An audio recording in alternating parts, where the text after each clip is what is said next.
Hi guys, and welcome back to the. Can we even call ourselves the Taboo Room? We've upgraded, Reigns. Yeah. It's only been a couple of weeks and we have upgraded. As you can see, this is not Grandma's closet. But don't worry, I bought some of Grandma's closet with us. Don't worry, we still are Grandma's closet at heart, and trust me, we will be back there. We'll be back The there. budget hasn't extended that much, okay? But on today's Taboo Room reaction, whatever you want to call it, I've got a special video for Rain. She actually hasn't seen it before. I haven't seen any of them, so I acted like that's Yeah, a regular occurrence. Yeah, true. This one comes featuring my wife, Candace Owens. Is it Candace Owens? Your wife? I don't want to tell anyone. Oh, she claimed you. Oh, he claimed you. But we're gonna get straight into it, and No, then she is a gem. we'll give you context. We love you, Candace. You get the context. Cambridge Dictionary has officially changed the definition of man and woman. They did an update. We knew that this was coming, and it has officially arrived. Now, the definition of a woman now states an adult who lives and identifies as female, though they may have been said to have a different sex at birth. I'm sorry, what? You just actually eradicated women. You just said you're no longer, there's nothing different or special about you. Now a person can put on heels and say they're a woman and they're the exact same person as you. Where on earth are the feminists? The feminists where are the people that showed up at the Brett Kavanaugh hearing, right? And told us that him being confirmed would set women's rights back. The Yale University that bust down all the women who were screaming outside of the courthouse, that were interrupting his confirmation process. Where are all of those rabid women now? No. So, I'm sorry. just so people get what's happened, Oxford Dictionary, as Candace just explained, has actually changed the definition of a woman.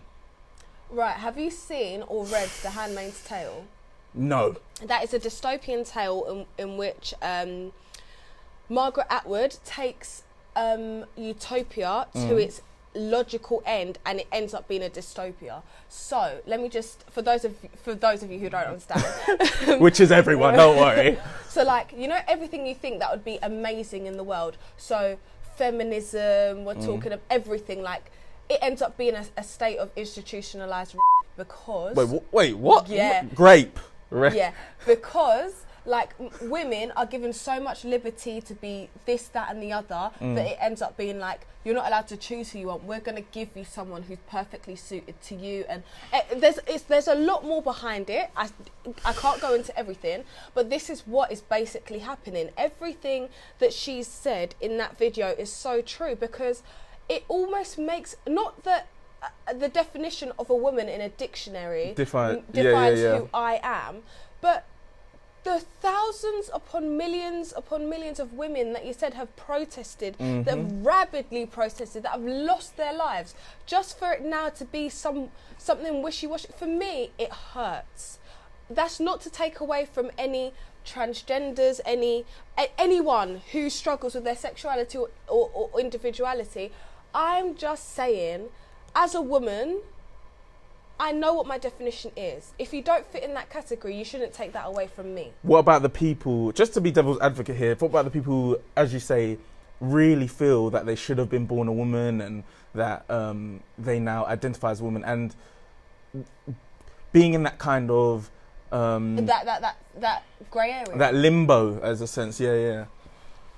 People have got too comfortable with the concept of being comfortable. What do you mean? I'm not saying you need to come out yourself, yeah? Do not do that. I think everyone deserves to be happy. Everyone deserves to be healthy. Everyone deserves to be loved. Like, we will always promote that on this channel. Always. But at the same time, I defo deserve to have been born a millionaire. Is that how you're trying to... No. It's not the same concept, but I'm not comfortable because I haven't got to certain goals.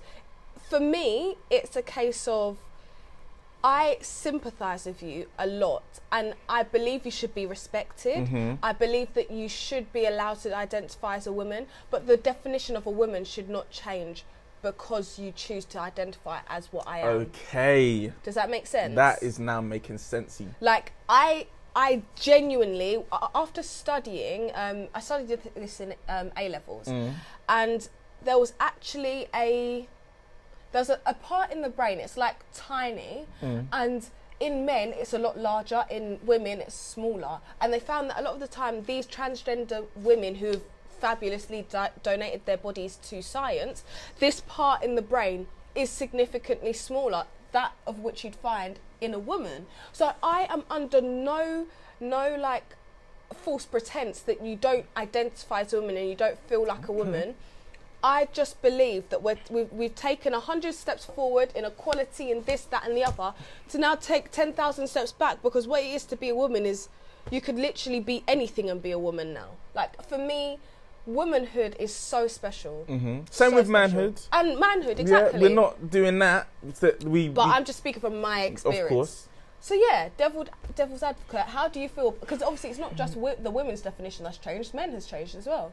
I'm guessing, I don't know about men's, but if it's just women's, that is so joke. No, she said men's. Did it say men's as well? She said they've changed the definition of women and men. It's scary. I think it's very, very scary. And as I said, we'll never promote any sort of hate or... I do think everyone should always be treated with respect, love and care. However, the actual this is where it actually starts getting a bit like... Because in like 50 years, 100 years, like, we don't know how much that could change. And to always, as we said, like, be able to be respected, that is fine. That's a whole nother subject. Yeah. But then the definition of a woman, because as you say, because you think you're a woman, I can't even be devil's advocate, because it confuses me so much to think that, like, someone can be born. Yeah, and even as a child, if you're a child reading that. This is another thing. That's going to be confusing, man. That is going to be really kind of scary and confusing for them. Because think about it, right? Before you can learn to fly a plane, you do what? Drive a car. Please, why she had me thinking, flight school? Yeah, but realistically, if you cannot pass your driving test, are you really going to be trusted behind that BOA 38 going to Beijing? Do you get? So for me, it's like, before children can be taught about this, let them be who they are. Yes. Stop meddling with, okay, if your son wants to play with dolls, that is fine. Yeah. That does not mean he wants to be a girl. It just means he's seen mummy playing with a baby and he probably wants to copy his mum because he loves his... Like, people, we're doing too much. We're doing way too much. Especially for children, I think it can definitely get a bit... messy. Dangerous. In terms of any influence on a child, I think it's very scary to kind of push anything on someone who's very young and very... what's the word? Impressionable, influential, whatever. Not influential. Easily influenced. Easily influenced. So that was just our take on it. I saw that. I thought we have to react on this. Tell us what you think in the comments below. And please, like, if we haven't been politically correct in things, I'm not going to lie to you. I haven't kept up with it, not because of ignorance, but just because it genuinely, it gets to a point where it's very confusing. So I don't know what's in and what's out.